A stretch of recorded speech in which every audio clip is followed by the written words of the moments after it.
China says it will impose restrictions on the export of gallium and germanium to protect its national security. Some predict restrictions on other materials like rare earth metals by Beijing could follow. Why is that such a concern for the rest of the world? Well, it's because China dominates the strategic supply of rare earth metals, and the compounds are used in almost every household device you own.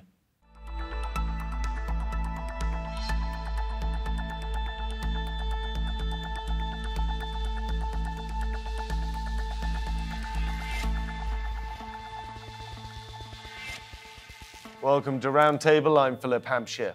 It's hard to overstate how important the battle between China and the West over strategic metals and rare earth elements could be. For computers, microchips, and most technology, they're essential, and Europe is now having to scramble in order to find its own supplies.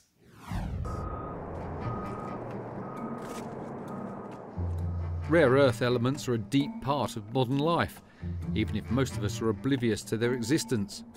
There are between 15 and 17 of them. If you want a hybrid car, flat-screen TV or mobile phone, you need them. China is currently the biggest producer of these elements, and some accuse Beijing of using them as a political weapon. The latest threat to impose restrictions is seen as retaliation for the US sanctioning the sale of some technologies. 10 years ago, China restricted sales to Japan during a territorial dispute, sending prices rocketing. Europe does have abundant supply, but environmental concerns over mining has meant the resource has not been exploited. In this era of tensions with China, will that have to change? Joining me today from Delaware in the United States, we have Professor Saleem Ali. He's chair at the Department of Geography and Spatial Sciences at the University of Delaware and author of Earthly Order: How Natural Laws Define Human Life. Meanwhile, in Falmouth, in Cornwall, we have Professor Frances Wall from the Camborne School of Mines, which is part of the University of Exeter. She's also a non-executive director at eTech Resources. We're exploring for rare earth metals over in Namibia.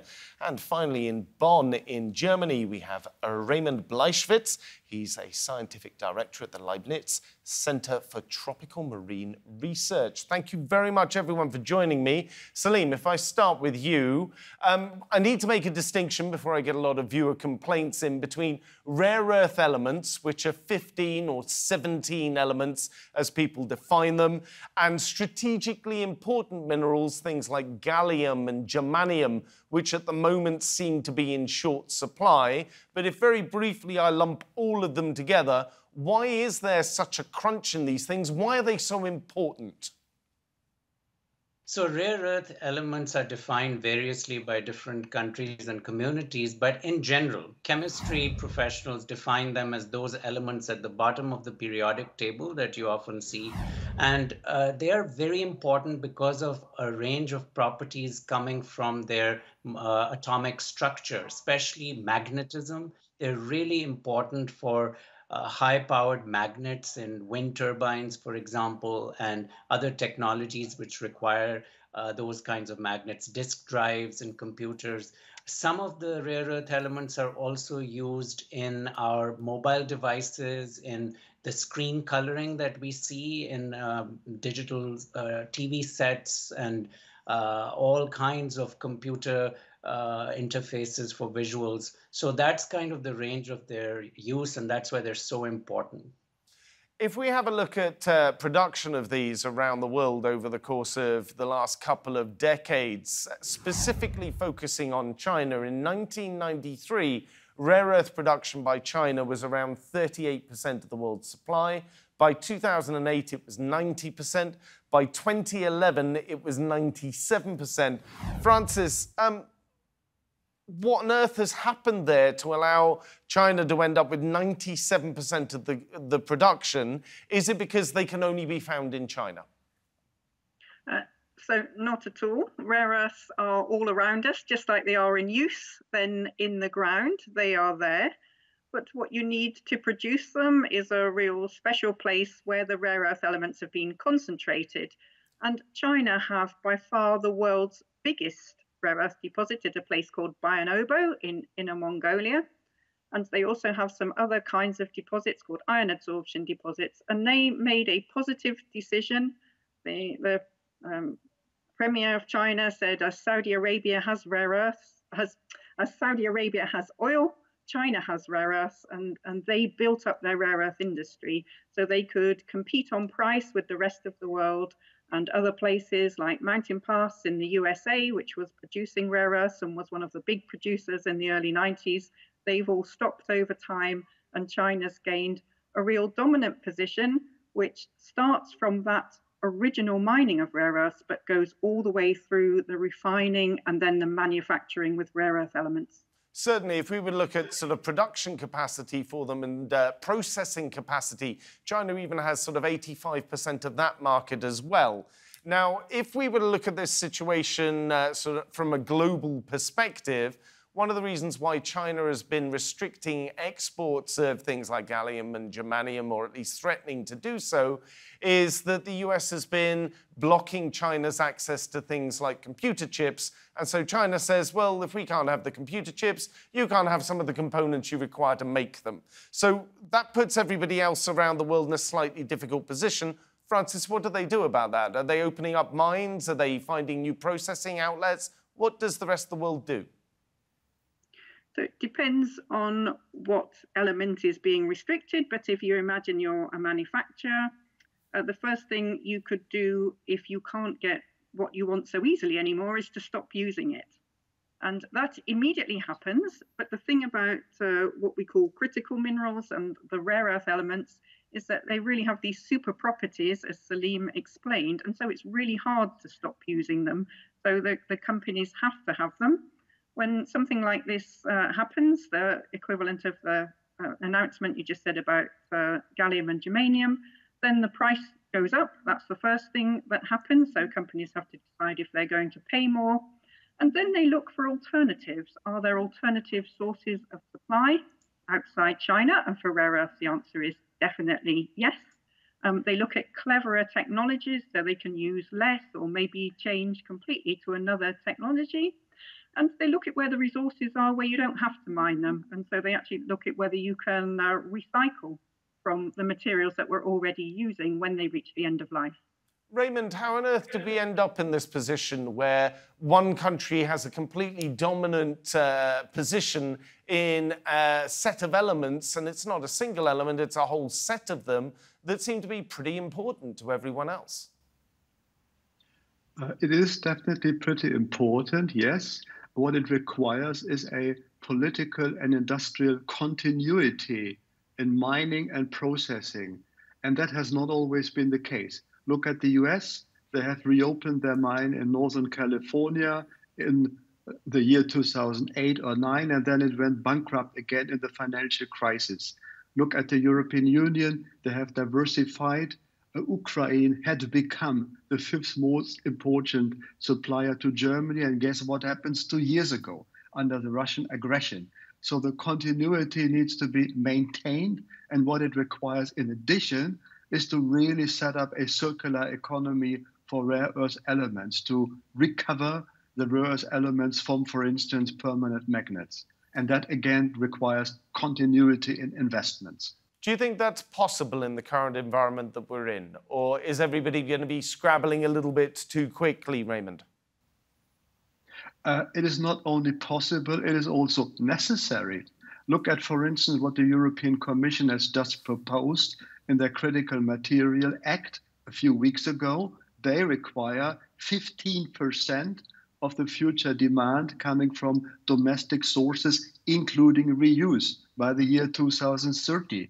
So that is a strong motive, and indeed it will need to be accompanied by more specific measures, such as requirements to recover the rare earth elements from permanent magnets, which is not yet in the legislation.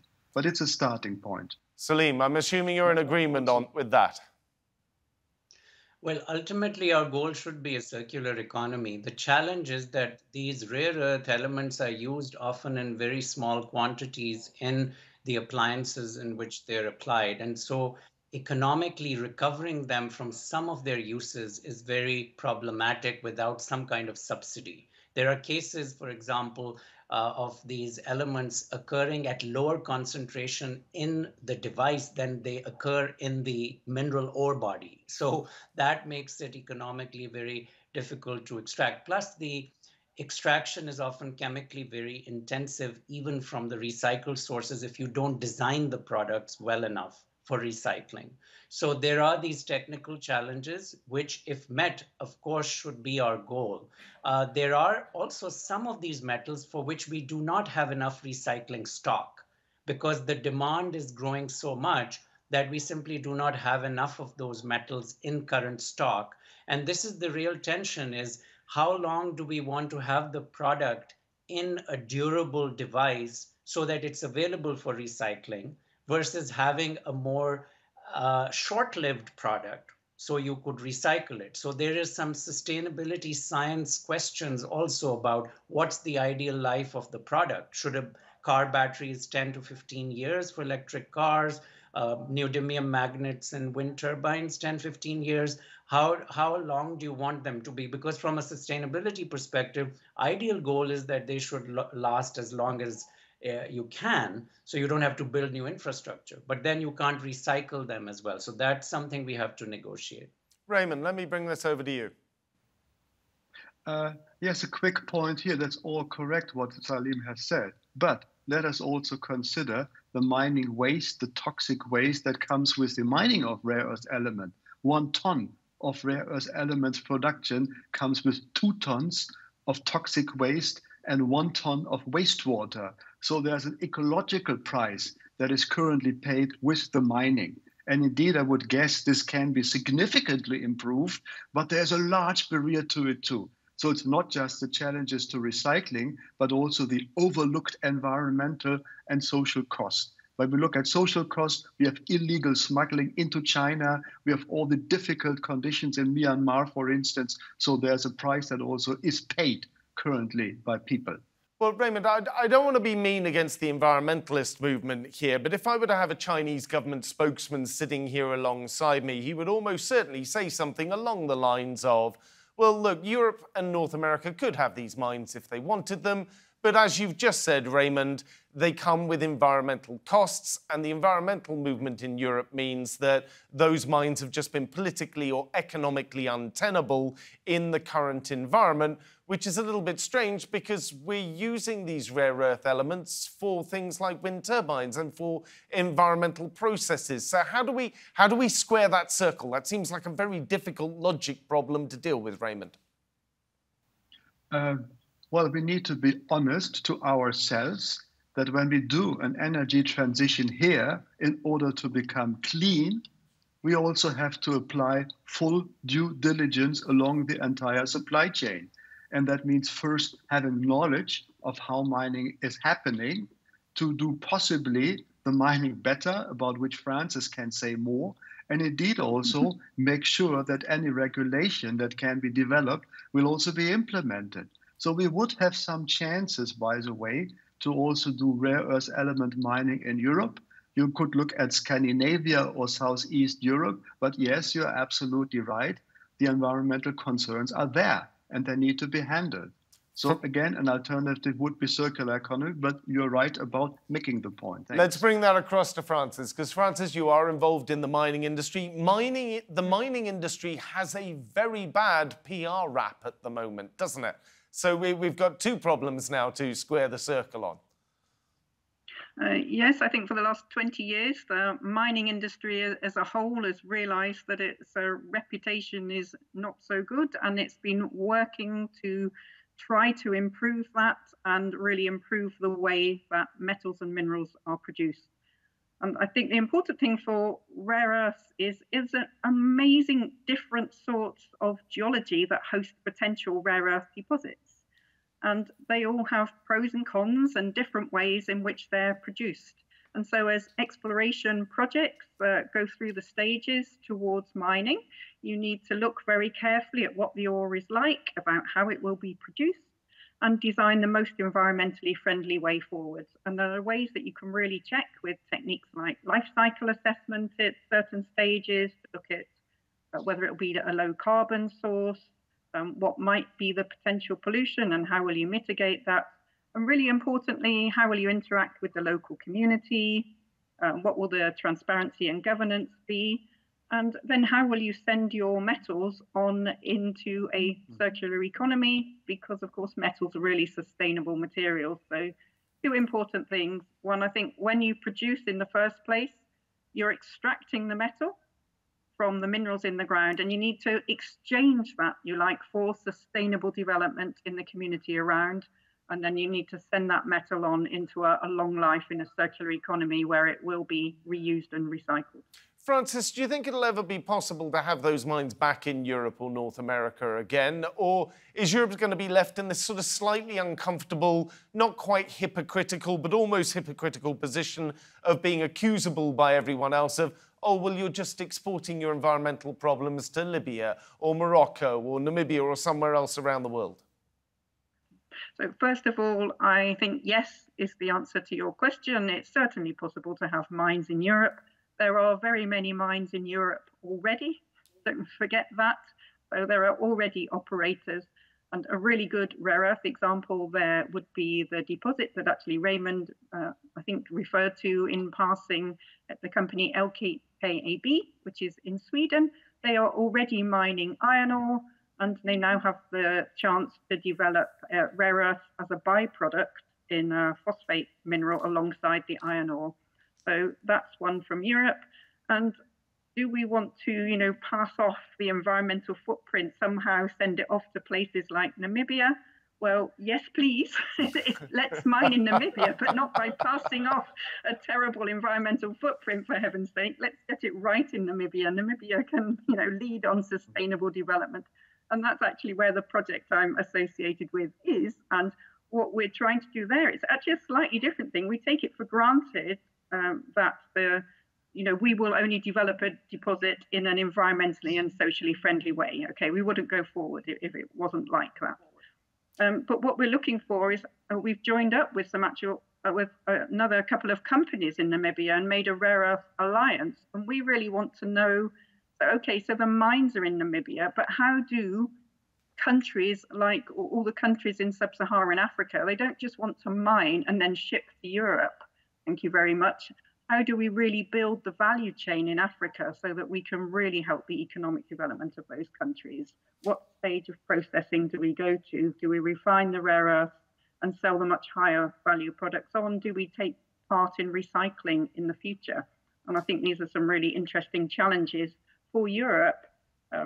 Yes, we'll have mining in Europe, but I think for all these very specialist critical minerals, it's a global agenda, and Europe will be getting supply from overseas as well. Well, let me bring this across to Saleem. Saleem, I've got a clip here from Ursula von der Leyen. Here's what she had to say about the current impasse, as it were, over commodities. Lithium and rare earths will soon be more important than oil and gas. Our demand for rare earths alone will increase fivefold by 2030. We must avoid becoming dependent again as we did with oil and gas, and we will build up strategic reserves where supply is at risk. This is why today I am announcing a European Critical Raw Materials Act. Saleem, is that good news? Is that not good news? Because sometimes when the European Union wades into something, it doesn't necessarily always quite understand the nitty-gritty of what it needs to get to down at the base of the issue. Well, diversification of supply is certainly welcome, but minerals are not like factories which you can just situate wherever you like. They are geologically determined, and geologically we have always had asymmetry on where supplies are. The reason why the Middle East is so particularly prolific with oil and gas is because of the geology. Because of 100+ million years ago, there was a tropical forest there, which then was compressed over time and became a major fossil fuel deposit. The same does not exist in parts of Europe. So similarly, you're going to see that there will always be some asymmetry on where the supply sources are and where the demand sources are. So while diversifying, if we go too much along that route of resource nationalism, then we may become ecologically inefficient. Because if you are going to start extracting minerals from very low-grade ores, just because you are afraid of some other country, And because you are not willing to negotiate with them, for example, in the case of some of our major supply sources, then that could be a problem too. So what I would say to the European Union and to certainly my own country of residence, the US, is that we should diversify, but we should do it sensibly, and we should not think of complete decoupling, which I'm happy to see that in the recent visit from our Treasury Secretary Janet Yellen to China, she made it very clear that they didn't want to decouple, but it was about de-risking and diversifying. So that is fine, as long as that's the approach. Raimund, do you agree with that? Let's compare the market for oil with the market for rare earth elements. And it's just 0.2% the market volume in rare earth elements. So that is the reason why big business is simply not interested as of now. And we should call it small is beautiful. We need medium-sized companies probably to really become the world champions. And then indeed, this can be done in a better collaboration than we have right now among many countries like the Germany-Namibia Energy Partnership, but also something where Europe, including the UK, and China could collaborate, and possibly also with the US. With Raimund, though, with smaller companies and medium-sized companies, there's usually a higher level of risk. They usually find it more difficult to get financing, more difficult to weave their way through governments and bureaucracies. I hesitate to bring in the word corruption here, but it also happens around the world wherever you're trying to invest or open up a mine. So, Raimund, do you think smaller and medium-sized companies can do this? This has been exactly the reason why the state-owned companies in China had this comparative advantage. They could survive the price volatility over all those years with a state backup. So what is the alternative here? They can hardly go on stock markets. They can hardly go through quarterly financial reporting. There needs to be a financial stability for 10 years or more. For the medium-sized or smaller companies. Francis, I'm assuming working with a smaller or medium-sized company, you're wholly in agreement there.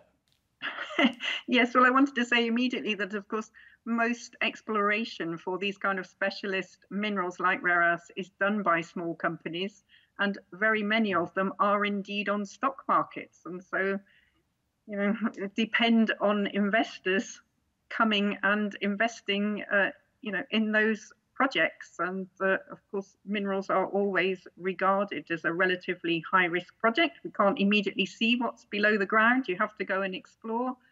And I think what's been important in the European approach, though, is as part of that new initiative, they're considering investing in projects as they go through. So I think they're going to analyze very carefully at what stage the projects are at, and using the United Nations framework classification system for that.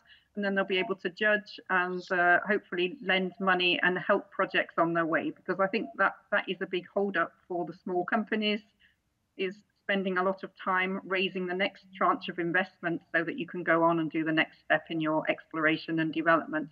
And I think some investment bank help with that, whether it's in Europe or in Africa, is going to be really helpful there.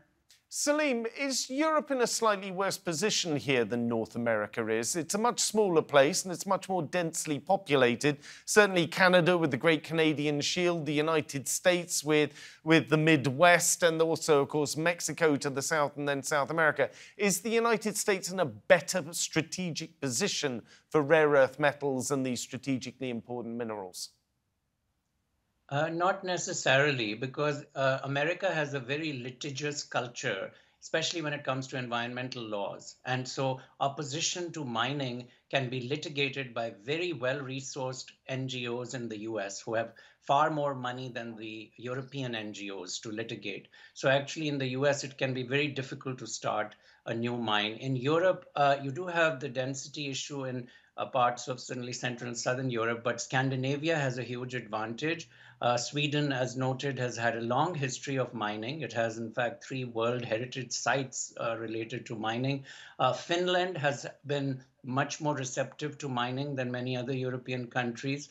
Norway certainly has a very long history of extractive industries in oil and gas particularly, but now increasingly in mining. They have even agreed to put forward legislation for coastal deep sea mining in Norway. So Europe does have potential. And certainly in the United Kingdom even, there have been some recent mines opened. Yep. A tungsten mine opened in the UK recently, not far from where Francis is.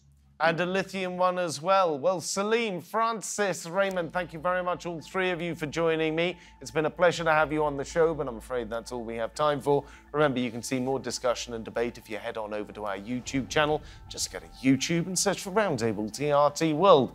But for now, from me here and the entire team, thank you for watching and goodbye.